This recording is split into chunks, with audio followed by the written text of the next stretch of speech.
Assalamualaikum warahmatullahi wabarakatuh. Waalaikumsalam warahmatullahi wabarakatuh. Alhamdulillahirabbil alamin wa bihi nasta'in. Wassalatu wassalamu ala asyrofil mursalin sayyidina wa maulana Muhammadin wa ala alihi wasallam ajma'in. Bapak Ibu guru dosen pada masa 2 yang kami hormati, khususan Bapak Yopi selaku CGP di SD pada masa 2. Alhamdulillah pada saat ini kita masih diberi kesehatan Allah, dan hari ini kita melaksanakan sebuah kegiatan penyebaran sebarkan pemahaman dan penerapan budaya positif di SD pada masa 2 yang akan disampaikan oleh Bapak Yopi selaku CGP dari angkatan ke-9 dari SD pada masa 2 ini. Kami harapkan Bapak Ibu semuanya nanti bisa ikut kegiatan ini dengan sebaik mungkin dan menambah wawasan, menambah ilmu yang mungkin sudah didapat oleh Pak Yopi sebelumnya, sehingga kita nanti bisa ikut bersama-sama mengangkat lembaga kita. Bapak Ibu yang saya hormati, untuk bersingkat waktu sebelumnya marilah kita awali dulu kegiatan hari ini dengan berdoa membaca surat Fatihah. Semoga kegiatan kita ini berjalan lancar dan membawa manfaat serta membawa Allah Subhanahu wa taala. Al-Fatihah.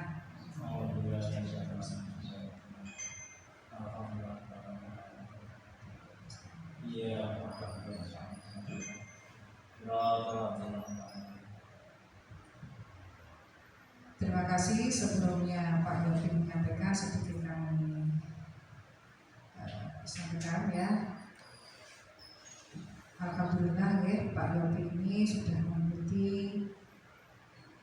program guru penggerak calon guru penggerak angkatan 9 yang insya Allah hari ini sudah atau bulan ini sudah berjalan 3 atau 2 bulan Agustus pembukaan, September, Oktober sudah 3 bulan berjalan kegiatan ini, dan alhamdulillah sampai saat ini beliaunya sudah bisa menyelesaikan semua tugas atau modul, termasuk ini juga modul yang berapa Pak Yopi? 1-4. Sudah 2 kali insya Allah kegiatan kita. Awal kita ingat masih berapa? 1 bulan yang lalu atau mungkin 3 minggu yang lalu itu kita bentuk tim praktisi, komunitas praktisi itu dan hari ini kita berlanjut dengan penugasan intinya seperti apa yang sudah dimiliki, yang sudah di tempat Pak Ibu kita disampaikan kepada teman-teman, dengan harapan Bapak Ibu semuanya yang ada di SD ini juga bisa melaksanakan apa yang sudah dilaksanakan atau dibagikan ke CGP. Mungkin lebih lanjut, lebih dalamnya, lebih pahamnya nanti Pak Yopi selaku CGP bisa menyampaikan ke teman-teman. Mari kita bersama-sama berkolaborasi, bersinergi, saling membantu, saling mengisi, karena kita nanti juga sudah disebutkan sebagai komunitas praktisi. Itu mungkin Bapak Ibu sebagai awal untuk menyampaikan sambutan saya, dan selanjutnya monggo Pak Yopi sepenuhnya waktu kami berikan untuk melaksanakan kegiatannya. Terima kasih dari saya Sari. Assalamualaikum warahmatullahi wabarakatuh.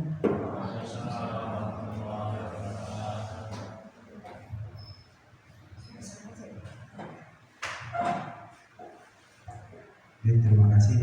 Sebelumnya saya ucapkan dulu Assalamualaikum warahmatullahi wabarakatuh. Waalaikumsalam warahmatullahi wabarakatuh. Masih semangat Bapak Ibu guru? Ya, semangat. Alhamdulillah masih semangat. Terima kasih atas waktunya pada siang hari ini. Bapak Ibu guru sudah selesai tadi mengajar, dan terima kasih saya ucapkan kepada kepala sekolah yang sudah itu memberi dukungan kepada saya untuk mengikuti program ini. Kemudian untuk hari ini juga terima kasih saya ucapkan kepada Bapak Ibu guru yang sudah juga mau mengikuti program penyebaran pemahaman dan penerapan budaya positif. Ini adalah tugas saya di modul 1.4. Bapak Ibu guru, saya perkenalkan, mungkin sudah tahu ya, nama saya adalah Yobi Saununo. Saya adalah calon guru penggerak angkatan 9 dari Kabupaten Jember. Terima kasih. Oke, seperti moto kita ya, di sini pasti masih ingat moto kita, SDN Paduasan 02. Oke, saya ulangi ya. SDN Paduasan 02. Terima kasih. Baik, di sini saya akan berbicara masalah budaya positif. Budaya positif. Ada yang pertama, nanti ada eksplorasi konsep yang awal. Di sini adalah langsung ini Bapak Ibu guru ya, biar lebih cepat nanti waktunya. Yang pertama ada disiplin positif yang mungkin sudah sering kita dengar apa itu nanti disiplin positif. Kemudian ada nilai-nilai kebajikan, kemudian ada kebutuhan dasar manusia, motivasi perilaku manusia, kemudian ada posisi kontrol, kemudian ada segitiga restitusi dan keyakinan kelas. Untuk yang di teman-teman yang lain mungkin ini ada yang dibagi dua, karena di sini adalah CGW-nya 1, maka saya bertanggung jawab untuk 1 ini. Jadi saya yang harus menyelesaikan semua. Baik Bapak Ibu guru, untuk yang mungkin yang pertama dulu, saya akan berbicara tentang disiplin positif. Yang pertama dulu ya. Mungkin Bapak Ibu guru sering mendengar kata disiplin. Silahkan Bapak Ibu guru, apabila ada yang mau. Monggo, Ustaz. Pakai ini nama benar? Oke. Disiplin adalah tepat waktu, tidak terlambat. Intinya itu. Terima kasih ya. Disiplin adalah tindakan atau sikap sesuai dengan aturan. Oke. Ada lagi kan? Ada lagi? Sudah. Jawabannya semua benar. Jadi kita seringkali mendengar kata disiplin itu adalah aturan ya, yang berhubungan dengan aturan. Baik, nanti kita akan lebih ke dalam lagi kita apa yang dimaksud dengan disiplin. Baik, Bapak. Di sini kita sebelum bicara perubahan paradigma teori kontrol atau teori pilihan, karena ada ilusi kontrol. Namun sebelum itu saya ingin berbicara masalah kita di kurikulum Merdeka pernah mendengar kata paradigma baru yang sering kita sampaikan, yang sering disampaikan bahwasanya paradigma baru itu pembelajaran yang pembelajaran yang diharuskan untuk mendiferensiasi siswa ya. Jadi pusat dari pembelajaran yang dilakukan itu intinya adalah ke siswa. Jadi kalau yang dahulu di pembelajaran yang dulu ada berpusat pada guru, dan untuk yang paradigma baru itu berpusat pada siswa. Kemudian di sini kita akan ke perubahan paradigma teori kontrol ke teori pilihan. Di sini ada miskonsepsi. Jadi ada miskonsepsi dari yang biasanya kita lakukan. Yang pertama, ilusi guru mengontrol murid. Nah, ini seringkali saya juga masih sangat mengira bahwasanya ketika saya melakukan atau menyuruh anak, itu anak akan melakukan hal yang saya suruh. Itu sebetulnya hanya ilusi kontrol kita. Jadi anak di situ melakukan atau siswa yang kita suruh belum tentu bahwasanya dia melakukan itu atas kesadaran dari dirinya. sebetulnya ada ketidaknyamanan atau dia mungkin takut pada hukuman, jadi itu hanya berasal dari diri kita sendiri. Sebetulnya ketika anak itu tidak kita kontrol, anak itu akan mungkin akan berubah haluan lagi. Ya. Jadi seperti itu. Kemudian yang kedua, ilusi bahwa kritik dan membuat rasa bersalah mampu menguatkan karakter. Biasanya kita akan mengkritik ketika seseorang atau seorang anak atau siswa kita yang melanggar aturan atau kedisiplinan yang dilakukan, misalkan terlambat masuk, kemudian kita kritik, kemudian atau kita buat dia rasa bersalah, kemudian besoknya dia melakukan. Sama juga seperti itu, bahwasanya itu hanya ilusi saja bahwa kita itu bisa kritik ataupun membuat rasa bersalah tersebut itu menguatkan karakter mereka. Itu sebetulnya tidak juga. Kemudian yang berikutnya, ilusi bahwa semua penguatan positif efektif dan bermanfaat. Itu yang ketiga. Bapak Ibu guru, penguatan positif yang biasanya kita berikan pun itu terkadang itu masih dorongan dari eksternal yang kita berikan saja, bukan muncul dari intrinsik dari dalam diri siswa. Kemudian yang berikutnya ada ilusi bahwa orang dewasa berhak memaksa.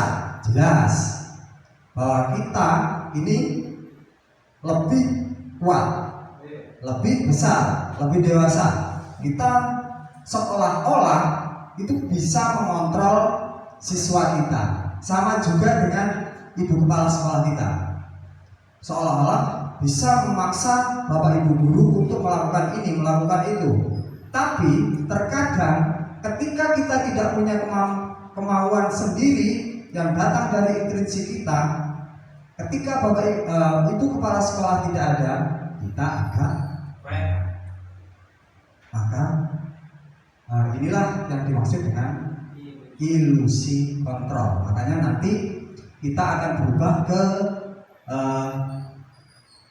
teori kontrol atau pilihan. Yang pertama mungkin ada stimulus respon. Siapa sesungguhnya yang memilih kontrol? Ini bisa kita bayangkan harusnya tadi kita praktekkan dulu ketika kita memegang sesuatu yang sangat berharga. Ini dulu pernah saya praktekkan dengan Bapak David waktu itu di kantor. Gimana Pak cara Bapak untuk membuka sesuatu yang berharga di tangan saya? Boleh Bapak menghardik, memaki saya, membentak saya, atau memaksa membuka ini. Kemudian Pak David pakai ada beberapa cara yang dia pakai. Namun tetap kontrol ada pada diri kita. Kalau saya mau melepaskan, ya saya lepaskan. Misalkan dengan bujukan, saya beri uang 100.000, bukan. Nah, mungkin saya akan berpikir ulang untuk membukakannya. Di sini, Bapak Ibu guru, stimulus respon. Kita mencoba mengubah agar orang berpandangan sama dengan kita. Nah, ini jelas sangat-sangat tidak diperbolehkan. Bahwasanya pandangan itu mungkin kan kita punya banyak dari siswa kita banyak keinginan yang mungkin berbeda. Kita berusaha untuk teori kontrol atau pilihan, kita berusaha memahami pandangan orang lain tentang dunia. Jadi jangan sampai kita membatasi harus sama dengan pandangan saya, tidak seperti itu. Kemudian yang berikutnya, perilaku buruk dilihat sebagai suatu kesalahan. Setiap anak mungkin terlambat, kamu ini biasanya terlambat terus, itu dicap sebagai suatu kesalahan. Padahal terkadang semua perilaku itu memiliki tujuan. Mungkin ada alasan kenapa dia terlambat, terlambat untuk masuk sekolah. Kemudian orang lain bisa mengontrol saya. Ini untuk stimulus responnya. Jadi ada kontrol dari orang lain atau dari Bapak Ibu guru. Kemudian untuk teori pilihan hanya Anda yang bisa mengontrol diri Anda sendiri. Kemudian saya lanjutkan, pemaksaan ada pada saat bujukan gagal. Ayo le, kowe harus pintar, misalkan apa ya, anak itu harus pintar, saya belikan sepeda. Tapi ketika sudah diberikan sepeda pun anak itu gagal. Jadi stimulus respon. Kolaborasi dan konsensus menciptakan pilihan-pilihan baru. Kita bicarakan dulu apa sebetulnya kekurangan dari siswa ini, dalam tahap belajar apapun itu, nanti masalah-masalah yang timbul itu seperti apa. Nah, inilah kita berkolaborasi. Model berpikir menang kalah kalau pada stimulus respon. Jelas yang melakukan pelanggaran atau melakukan menyalahi aturan pada kedisiplinan ya, mungkin terlambat atau apapun, itu pasti yang siswa harus kalah dan saya harus menang. Ini pada stimulus respon kita seperti itu. Tapi kepada untuk teori kontrol, model berpikirnya menang. Artinya siswa diberi pemahaman kenapa dia sampai mungkin terlambat. Jadi kemudian harus seperti apa ketika dia supaya dia tidak terlambat, seperti itu. Kita lanjutkan berikutnya. Jadi di sini Bapak Ibu guru tadi yang sudah disampaikan oleh Bapak Ibu guru, sebetulnya disiplin itu berasal dari kata disiplina, yang artinya sebetulnya adalah belajar. Jadi disiplin itu berasal dari kata itu. Disiplina yang artinya belajar, sebetulnya belajar ya. Disiplin mengacu pada disiplin diri yang memiliki tanggung jawab terhadap apa yang dilakukannya berdasarkan nilai-nilai yang diyakini. Jadi ada pengaruh atau dari dalam dirinya. Jadi maksudnya dari intrinsiknya yang berasal dari dirinya sendiri itu. Disiplin tidak ada karena dia takut akan hukuman ataupun dia takut pada ketidaknyamanan. Makanya dia disiplinnya berasal dari dirinya sendiri. Jadi dia akan bertanggung jawab. Disiplin positif merupakan salah satu cara penerapan disiplin yang bertujuan untuk menumbuhkan kesadaran serta memberdayakan peserta didik tanpa imbalan penghargaan atau reward, ancaman atau hukuman. Jadi yang disiplin positif ini yang seperti ini. Sebenarnya tidak perlu kita memberikan reward ataupun penghargaan, kita tidak perlu memberikan ancaman ataupun hukuman, tapi kita usahakan untuk menyadarkan dirinya atau kita berkolaborasi dengan mereka yang nantinya mereka ada keinginan untuk merubah sendiri. Jadi ada unsur intrinsik dari dalam diri mereka sendiri. Sebagai pendidik, tujuan kita adalah menciptakan peserta didik yang memiliki disiplin diri sehingga mereka berperilaku mengacu kepada nilai-nilai kebajikan universal dan memiliki motivasi intrinsik dalam perubahan perilaku ke arah yang lebih baik. Kita lanjutkan. Ini contoh di penerapan disiplin di kelas saya, Bapak Ibu. Mungkin ketika anak-anak izin ke belakang setiap kali masuk, kalau dulu masih bersyukur, alhamdulillah untuk saat ini sudah mulai mengucapkan salam kemudian dan salim. Ketika sudah keluar kemudian masuk lagi izin ke toilet ya, mungkin kemudian masuk itu sudah mau ya ada perubahan di sini. Berikutnya, ini nilai-nilai kebajikan.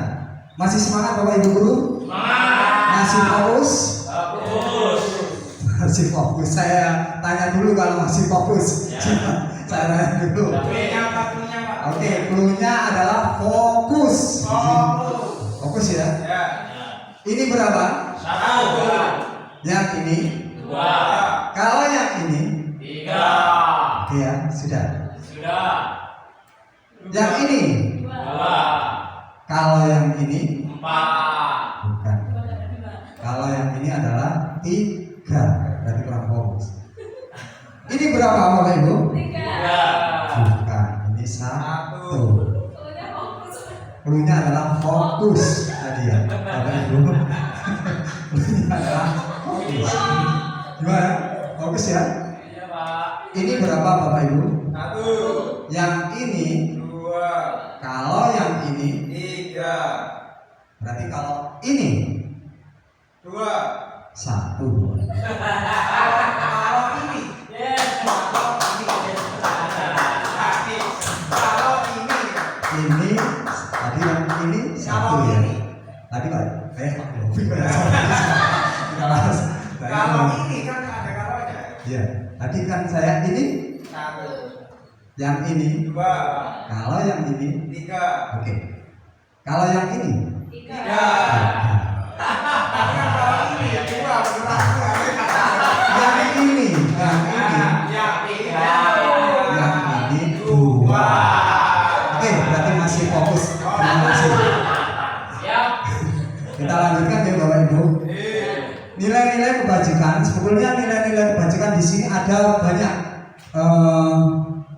tapi saya tuliskan 3 ini saja. Jadi ini dari organisasi yang nilai yang disepakati bersama, lepas dari suku, bangsa, agama, bahasa maupun latar belakang. Di sini ada yang sedang di kurikulum Merdeka, ini ada profil pelajar Pancasila, ada beriman dan bertakwa pada Tuhan dan Yang Maha Esa dan berakhlak mulia, berkebinekaan global, gotong royong, mandiri, kreatif dan bernalar kritis. Ini adalah nilai-nilai kebajikan juga. Selanjutnya yang kedua ada dari IPU, Primary Year Program atau disingkat PYP atau PYP ya. Ada toleransi, jadi toleransi itu masuk di PYP. Kemarin itu saya diberikan sebuah kasus, di situ ada kasus, kemudian masuk nilai kebajikan yang mana. Jadi kita harus cari satu-satu dari kasus tersebut. Ya, mengklasifikasi ini masuk yang mana, masuk rasa hormat atau mandirinya atau bertanggung jawabnya. Jadi kita kalau misalkan di situ ada kasus yang bertanggung jawab, kita cari di nilai kebajikan yang mana. Misalkan ada keterampilan hidup, di situ dapat dipercaya, lurus hati, pendengar yang aktif, tidak merendahkan orang lain dan memberikan yang terbaik dari diri. Saya lanjutkan Bapak Ibu Guru. Kita ke apa? Contoh. Nilai-nilai kebajikan contohnya. Tidak ada saya beri contoh. Di sini langsung ke kebutuhan dasar manusia. Kebutuhan dasar manusia adalah segala sesuatu yang kita lakukan untuk mendapatkan apa yang kita inginkan. Seluruh tindakan yang kita lakukan memiliki tujuan tertentu, dan semua usaha terbaik yang kita lakukan adalah dalam rangka agar kebutuhan dasar kita terpenuhi dengan baik. Ini nanti juga berhubungan dengan pembelajaran dan perilakuan. Nanti ada 5 kebutuhan dasar dari manusia. Yang pertama kita buka. Yang pertama adalah bertahan hidup. Bertahan hidup di sini adalah masalah dengan makanan, pakaian, tempat tinggal, keamanan, kesehatan. Jadi ketika ada anak didik kita di situ kok malas-malasan, langsung suruh maju, kamu saya hukum lari, keliling lapangan. Tidak seperti itu. Seharusnya kita harus tahu kenapa dia malas-malasan. Mungkin karena dia lapar, pagi itu tidak makan Bapak Ibu ya. Jadi ketika siang sudah mulai siang malas, ya. Kemudian mungkin ada tempat tinggal, mungkin tempat tinggalnya sedang kebanjiran, kita jadi juga harus bertanya. Mungkin ternyata rumahnya kebanjiran, makanya dia susah terus, tidak konsentrasi pada pembelajaran. Jadi kita harus tahu itu. Kemudian yang kedua ada penguasaan. Penguasaan di sini harga diri, keinginan untuk dianggap, memimpin, berprestasi, diakui dan didengar. Adakah siswa kita yang seperti itu?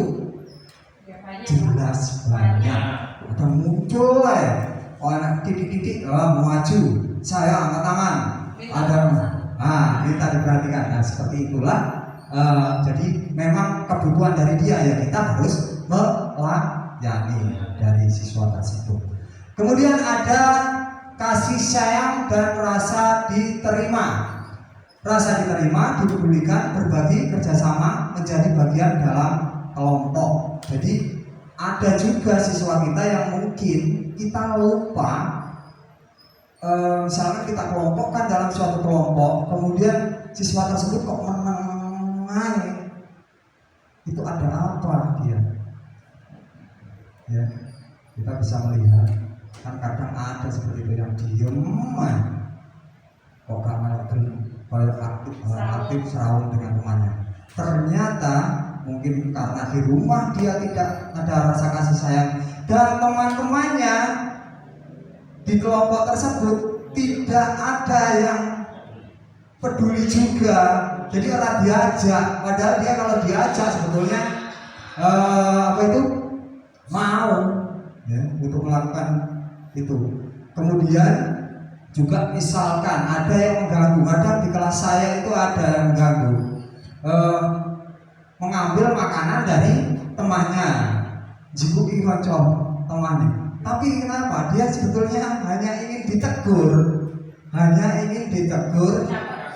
Iya, dia butuh perhatian. Jadi butuh perhatian kita juga seperti itu. Sebetulnya tidak melulu langsung kita judge bahwa anak itu tersebut ketika melakukan nakal atau apapun ya. Berikutnya ada kebebasan. Ini ada mandiri, memiliki pilihan, mencoba hal baru, mampu mengendalikan arah dirinya. Untuk kebebasan seperti ini, terkadang anak itu pembelajaran kadang malah menengai, rasen. Lek sing arek kendel malah bilang, "Pak, saya nggak suka dengan pelajaran Bapak, kurang menarik." Kadang ada yang bilang seperti itu. Dia inginnya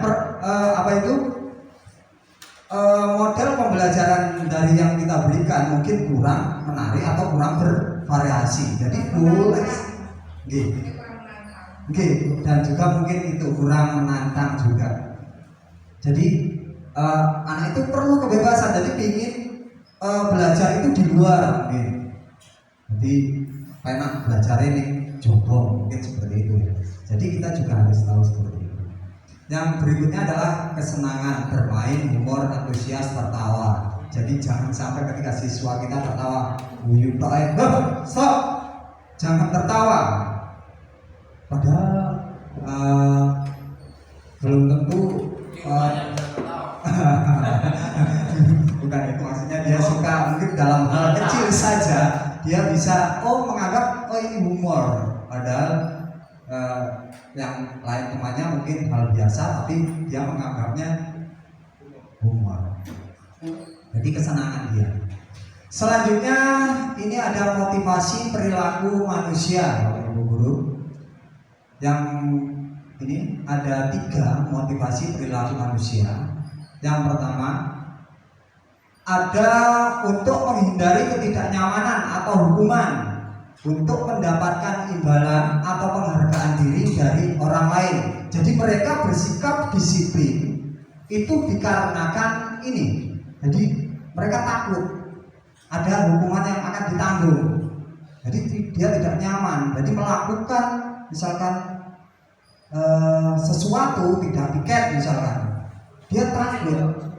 Iya, takut. Bukan dia sadar dari dirinya ada tanggung jawab yang diberikan, tapi dia takut akan hukuman. Kalau kamu tidak piket, kamu akan hukum misalkan atau denda atau apapun itu. Untuk mendapatkan imbalan atau penghargaan diri dari orang lain. Ini masuk juga di motivasi eksternal. Jadi hanya dorongan-dorongan dari luar saja yang mengakibatkan mereka itu disiplin, atau mungkin mereka berprestasi karena ada aku lek besok juara siji mau akan ada imbalannya. Yang menunggu itu saja sebetulnya. Jadi yang benar bagaimana? Jadi yang benar kita usahakan adalah untuk menumbuhkan motivasi intrinsik ini untuk menjadi orang yang mereka inginkan dan menghargai diri sendiri dengan nilai-nilai yang mereka percaya. Jadi mereka menumbuhkan kedisiplinannya itu kita iya tumbuh dari dalam. Jadi kita bertanya ya Pak setiap kali Pak, oh awakmu kok gak piket apa padahal piket itu sing itu merupakan tanggung jawab dari siapa. Jadi kita mengembalikan kepada anak tersebut sendiri. Kenapa dia tidak piket? Kemudian kita tumbuhkan keyakinan mereka sendiri yang berasal dari dalam diri mereka sendiri. Berikutnya, ini perbedaan antara hukuman, konsekuensi, dan restitusi. Mungkin hal baru tidak Bapak Ibu guru untuk restitusi? Baru. Oke, saya juga baru kemarin itu. Mungkin dulu pernah mendengar kata restitusi itu pada peperangan itu ada. Ini ya, jadi ada perbedaan antara hukuman, konsekuensi, restitusi.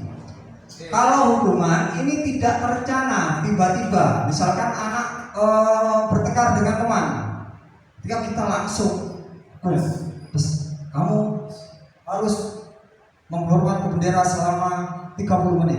Nah itu masuk pada hukuman, karena hukuman itu ada hukuman fisik, ada apa? Psikisnya ya. Jadi bisa melalui kata-kata pun itu juga sebuah hukuman, baik itu fisik atau kalau konsekuensi itu terencana, disepakati sesuai dengan peraturan. Memang sudah kita buat anak-anak jangan sampai terlambat untuk besok. Misalkan mengumpulkan sesuatu, kalau tidak dikumpulkan maka anak-anak akan ada konsekuensi yang ditanggung. Tapi sadar dengan dirinya sebetulnya ada konsekuensi. Tapi dalam rasa di dalam dirinya masih ada tidak kenyamanan, walaupun itu konsekuensi. Terus berikutnya, kalau pada restitusi berbeda ya Bapak Ibu. Untuk restitusi itu proses menciptakan kondisi bagi murid untuk memperbaiki kesalahan, sama seperti tadi. Jadi kita mencoba untuk memperbaiki kesalahan yang dilakukan dari anak tersebut dengan menggali alasan ataupun apapun nantinya untuk anak tersebut bisa sadar dengan sendirinya juga sama. Murid tidak tahu untuk hukuman ya, murid tidak tahu apa yang akan terjadi atau tidak dilibatkan. Jadi semua wes kayak kena hukum ya wes. Jadi gak ditakok ya apa-apa. Semua dihukum. Murid untuk konsekuensinya, murid tetap dibuat tidak nyaman. Berikutnya, ini yang hukuman bersifat satu arah, berupa hukuman fisik ataupun psikis ya. Baru tahu bener-bener itu wis udah sakit ya Bapak Ibu. Saya belum Pak. Saya masih ingat di SMA, bukan SMA, SMP kelas 3. Sampai hari ini pun saya masih sangat-sangat teringat. Waktu itu pembelajaran matematika. Mungkin entah itu saya agak lupa diberikan tugas atau apa. Saya duduk itu di belakang Bapak Ibu. Kemudian tiba-tiba ada Pak Guru, Pak Hartanto, Pak Haryanto kalau tidak salah, guru matematika saya. Mungkin karena saya rame waktu itu, langsung dipegang kepala saya dan ditempelkan pada tembok. Nah itu merupakan hukuman yang sampai hari ini pun melekat di hati saya. Untuk yang psikis saya juga pernah di SMP tersebut juga, tapi itu bukan dari Bapak Ibu guru, tapi itu merupakan dari tamu. Ya. Ada tamu yang datang ke situ. Kemudian waktu itu kan istirahat, saya bermain. Kemudian datang orang itu bertanya, dan pertanyaannya itu saya karena asik bermain ya saya tidak mendengar. Jadi saya jawab, saya tidak tahu. Tiba-tiba dia berkata, oh telo ini. Sampai hari ini saya masih ingat orang itu. Telo ini. Setelah itu saya lihat, ternyata dia hanya tanya toilet itu di mana. Kalau tadi saya dengar itu, mungkin saya akan tunjukkan tahu. Saya Saya posisi di toilet itu tahu sebetulnya. Lah itu masih teringat sampai hari ini pun saya masih teringat kata-katanya itu. Oh teror itu. Oh takut. Takut. Untuk restitusi, proses kolaboratif yang mengajarkan murid untuk mencari solusi sendiri. Nah inilah yang terpenting Bapak Ibu Guru.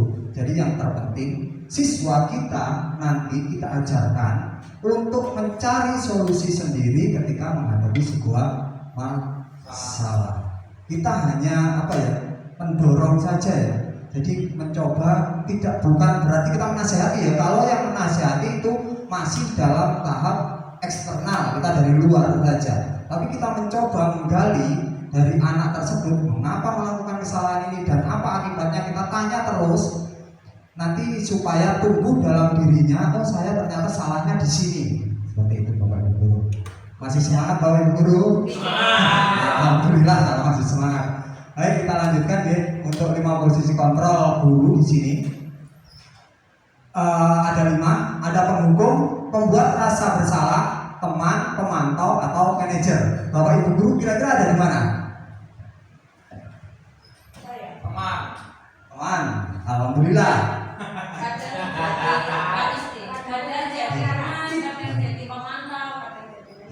Silakan. Ini tidak apa-apa Bapak Ibu Guru. Karena saya sendiri itu masih penghukum, pembuat bersalah, teman, terkadang pemantau, juga mungkin ada manajer. Ada mungkin manajer terkadang. Tapi tanpa dulu tidak tahu saya itu manajer itu seperti apa. Dan di sini saya mungkin tapi yang dulu saya mungkin banyak menghukum atau pembuat rasa bersalah.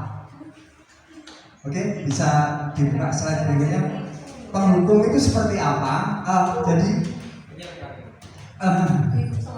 sebetulnya dalam tadi 5 posisi kontrol, yang 2 ini adalah identitas gagal Bapak Ibu Guru. Jadi identitas gagal bahwasanya kalau kita masih menghukum ataupun membuat rasa bersalah, itu identitas kita masih gagal untuk anak tersebut. Saya sering atau membuat rasa bersalah. Kadang saya gini Bu, waktu anak-anak melakukan kesalahan saya malah bilang nanti yang dimarahi bukan kalian tapi Pak Yobi.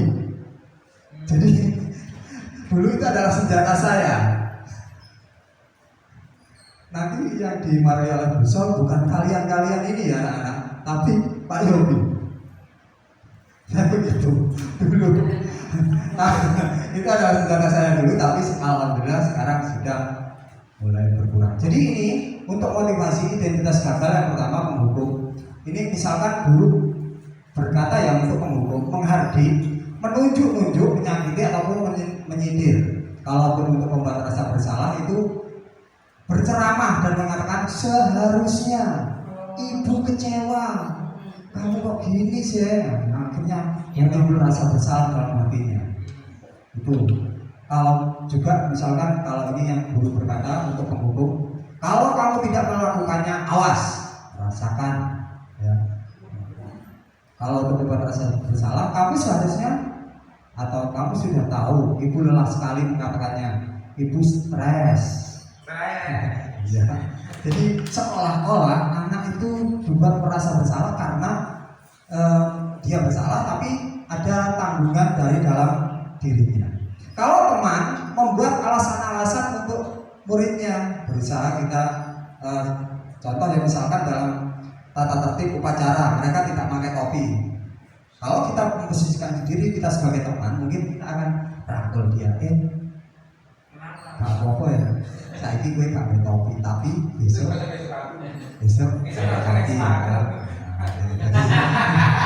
Besok ada sesuatu jangan. Besok gak kayak sepatu, gak kayak topi. Ya, jadi kita berusaha menempatkan diri kita sebagai teman. Paling tidak itu Bapak Ibu Guru. Jadi untuk yang berhasil atau sukses itu yang teman, mungkin pemantau. Ini untuk guru berbuat ini ya, jadi menghitung dan mengukur. Kemudian untuk manajer mengajukan pertanyaan-pertanyaan. Jadi nanti ada contoh di sini. Guru ini hasilnya untuk kalau yang menghukum biasanya anak itu akan memberontak, menyalahkan orang lain ataupun mungkin nantinya berbohong. beneka kena hukuman, dia akhirnya akan berbohong juga. Kalau membuat rasa bersalah mungkin menyembunyikan atau menyangkal atau bisa juga berbohong. Tapi kalau teman masih ada rasa ketergantungan. Kalau esok ngomongnya kadang lali. Kalau pemantau menyesuaikan diri bila ada pengawas, diawasi. Karena ibu kepala sekolah masih sampai jam 2 kita takut, jadi tak pulang-pulang. Tapi ketika tidak ada ibu kepala sekolah, tiba-tiba kita menghilang. Nah, itu mungkin masih belum muncul. Tidak boleh menyebut namanya.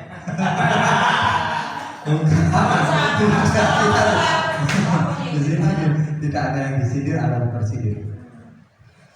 Kemudian untuk kaitan dengan dunia berkualitas, murid meletakkan guru di luar dunia berkualitas, atau murid ini berkata, biarkan saja, nanti juga marah-marah lagi, santai. Dampak pada murid, dampaknya untuk yang pembunuh mungkin masih mengulangi kesalahan, membuat rasa bersalah, mungkin merasa rendah diri. Wah, ternyata saya. Kemudian ada teman lemah, tidak mandiri, tergantung pada ucapan dari mungkin ada saja. Ketika ada merasa diperhatikan baru dia merasa seperti itu. Kemudian ada pemantau menitik beratkan pada sanksi hadiah untuk dirinya, biasanya seperti itu, Mas. Kemudian yang terakhir baru inilah yang paling pokok adalah mengevaluasi diri, bagaimana cara memperbaiki diri. Jadi kemarin ada, saya juga sudah buat videonya bagaimana anak itu menyadari. Oke, ini sedikit Bapak Ibu guru. Kita coba ya. Untuk yang pertama mau dijawab. Saya kecewa sekali dengan kamu. Maksudnya siapa yang melakukan? Apakah ini nanti siapa yang mengatakan? Apakah nanti ini pemantau atau teman atau posisi kontrol tadi? Kita sebagai apa? Kalau saya kecewa sekali dengan kamu. Yang membuat rasa bersalah. Salah. Oke. Nah, kamu tidak pernah benar melakukannya. Oh, sekali menghukum. Ini kan psikis saja ya, psikis sebetulnya. Ayo lakukan demi ibu bapak. Apa? Nah. Apakah kamu mendapat stiker bintang hari ini? Pemantau. Bagaimana kamu bisa menyelesaikan masalah ini? Manajer. Kamu selalu yang paling terakhir.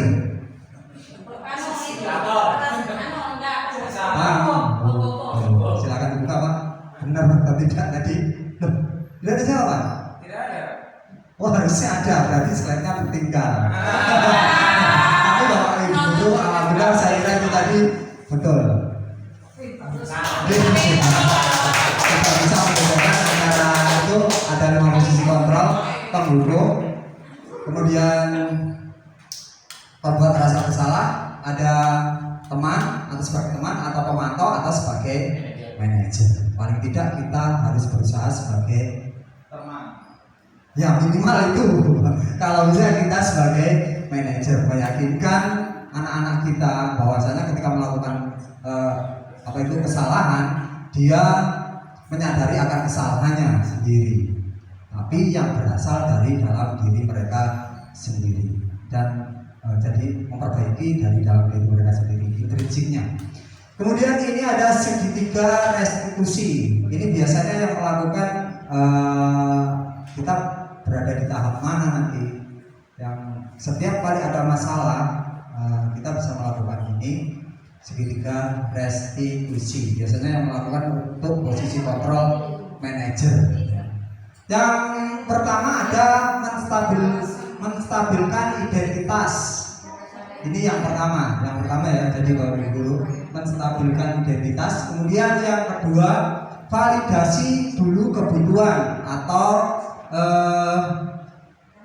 validasi dari kesalahannya apa nanti. Berikutnya ada menanyakan keyakinan. Ini adalah cara-cara kita kalau kita mau berposisi kontrol kita itu sebagai manajer. Jadi tidak tiba-tiba anak terlambat sekolah selama 5 menit, atau mungkin tidak pakai sepatu yang warnanya tidak sama, tapi kita langsung, kamu hari ini tidak usah memakai sepatu selama 1 hari ini, misalkan itu kan masih penghukum jadinya Bapak Ibu guru. Ya. Jadi kita berusaha untuk posisi kontrol kita nantinya itu manajer. Nah, caranya adalah dengan cara yang seperti ini. Kita menstabilkan identitas.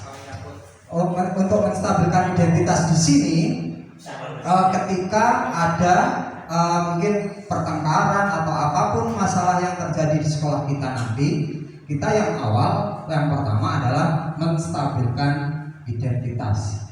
Boleh di slide berikutnya. Nah, ini yang pertama, untuk menstabilkan identitas, untuk membuat anak yang merasa gagal karena berbuat salah menjadi positif terhadap dirinya. Jadi guru boleh berkata seperti ini: berbuat salah itu hal yang manusiawi. Tidak ada manusia yang sempurna. Bapak Ibu juga pernah berbuat salah, itu mungkin seperti itu ya. Iya. Kita pasti bisa menyelesaikan kok permasalahan ini, itu seperti itu bisa. Bapak Ibu tidak tertarik untuk mencari tahu siapa yang salah ataupun siapa yang benar. Nanti kita ini berusaha. Yang pertama yang kita lakukan adalah menenangkan, menetralisir dari keadaan anak, ya, baik itu korban ataupun si pelakunya. Bisa kita lanjutkan. Menanyakan keyakinan. Loh, kok langsung menanyakan keyakinan? Yakin apa? Langsung yang terakhir ini ya. Berarti yang menstabilkan itu. Kemudian validasi kebutuhan tidak saya masukkan. Oh ya, berarti saya tertinggal juga karena terlalu malam. Jadi untuk kebutuhan, setelah anak tersebut stabil dari apa yang dilakukan ataupun siapa yang jadi korban, itu kita berusaha kebutuhannya sebetulnya apa. Jadi ketika ada masalah, kita berusaha mencari pokok permasalahannya, memvalidasi dulu sebetulnya seperti apa kejadian yang terjadi. Saat ini sing salah antara ini dan ini, kita validasi dulu, bener enggak? Jadi kita validasi dulu, baru yang terakhir di sini kita menanyakan keyakinan. Anak melihat kesalahan dihubungkan dengan norma sosial dan nilai-nilai yang mendasari manusia berinteraksi dengan orang lain. Jadi guru boleh berkata, apa nilai yang kita percayai di kelas sekolah kita, nilai-nilai universal apa yang telah kita sepakati. Jadi kelas yang ideal itu seperti apa sih? Kamu ingin jadi anak seperti apa? Apa yang kamu rasakan ketika kamu melakukan itu? Kamu menjadi orang yang seperti apa? Jadi kita berusaha menggali dari anak tersebut untuk kembali ke keyakinannya. Kalau misalkan kembali ke keyakinannya, pasti berarti aku kurang tanggung jawab. Misalkan rasa kurang tanggung jawab, berarti dia akan tumbuh dari dalam dirinya, saya kurang tanggung jawab. Baik, yang terakhir, untuk yang terakhir, tapi masih semangat juga. Mau perlu lagi? Kita minta saja. Sudah perlu lagi? Ketemunya apa? Delapan loh. Kandang sapi lagi. Yang terakhir. Cluenya? Kandang sapi. Oke, kandang. Ada 26 hewan di dalam kandang. Itu cluenya. Ada 26 hewan di dalam kandang. Oke, sudah. Ya. Hewan yang ketiga adalah cacing. Oke. Hewan yang Tiga. keenam adalah gajah. Ya, tiga cacing, 6 gajah. Salah. Berapa saya? Oh, yang ketujuh, yang ketujuh. Yang ketujuh adalah gajah. Jadi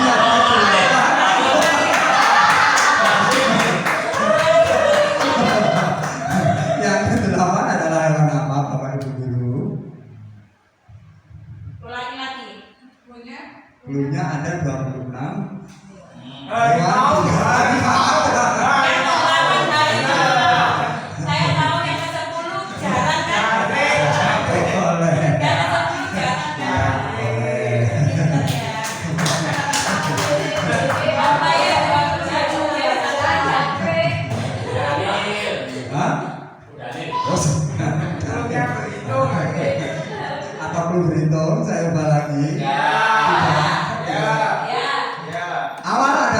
tidak usah juga. Saya tahu. Keyakinan kelas. Mengapa tidak peraturan saja? Mengapa harus keyakinan kelas? Bisa dijawab Bapak Ibu? Mengapa tidak peraturan saja? Mengapa harus keyakinan kelas? Silakan. Ya, terima kasih. Peraturan biasanya bersifat memaksa, Pak, dan tidak nyaman bagi anak-anak pasti. Nanti. Ya, terima kasih Bapak David. Ya, kemarin aku. Ya. Keyakinan tumbuh lebih dahulu daripada peraturan. Apa tadi Pak? Peraturan. Ya, peraturan. Jadi peraturan dihasilkan dari keyakinan. Baik. Ada lagi? Saya mau. Oke, Ustaz Hasan.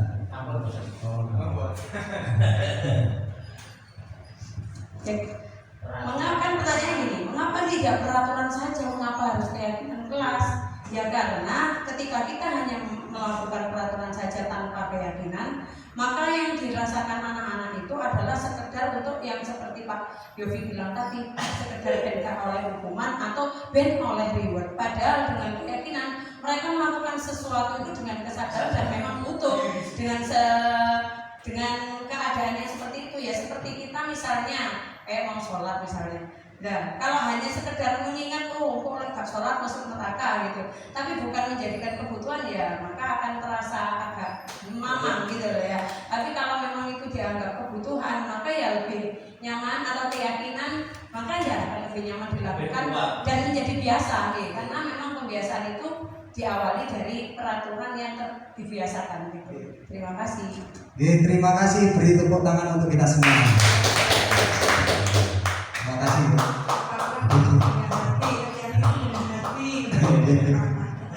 Jadi sama seperti yang dikatakan di sini, kalau di sini kan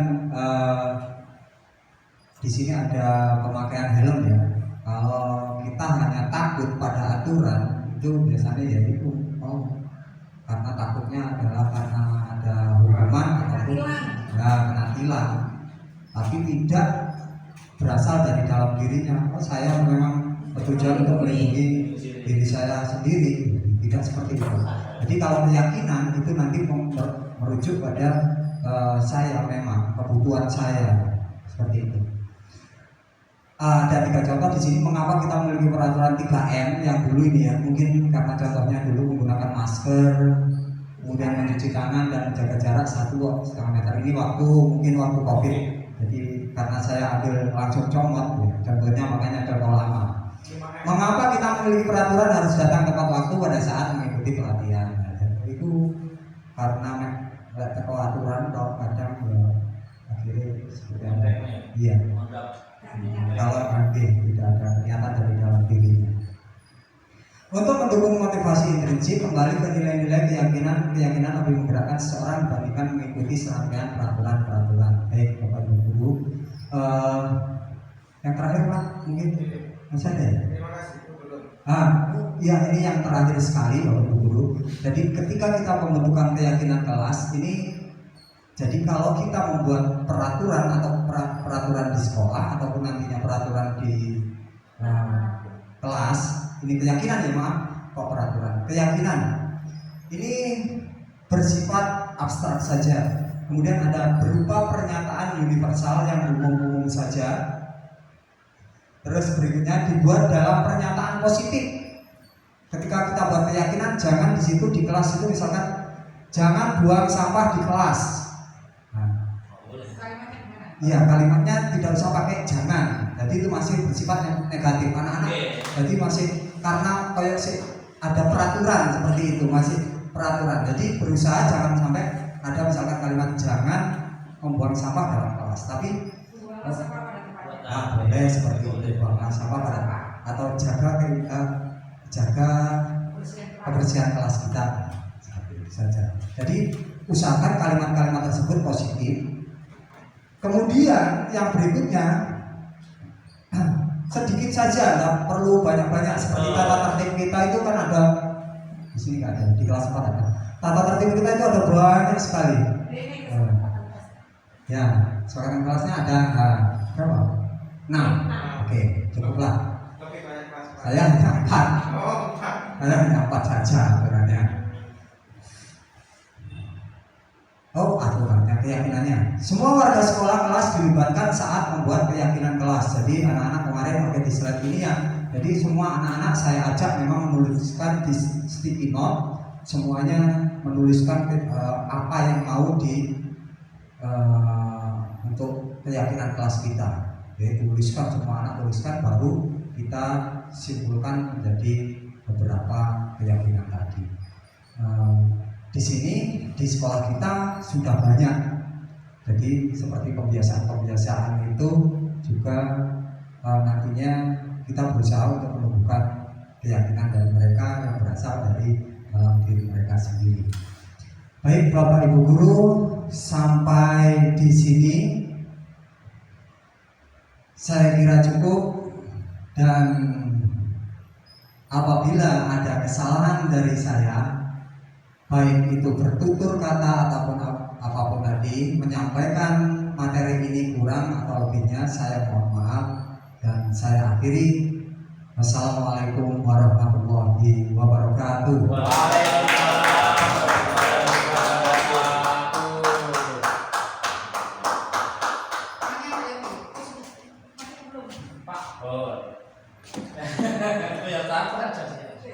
Tapat ini Pak ya? Supaya hijau suasananya. Bisa.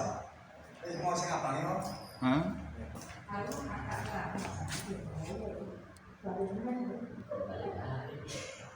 Assalamualaikum.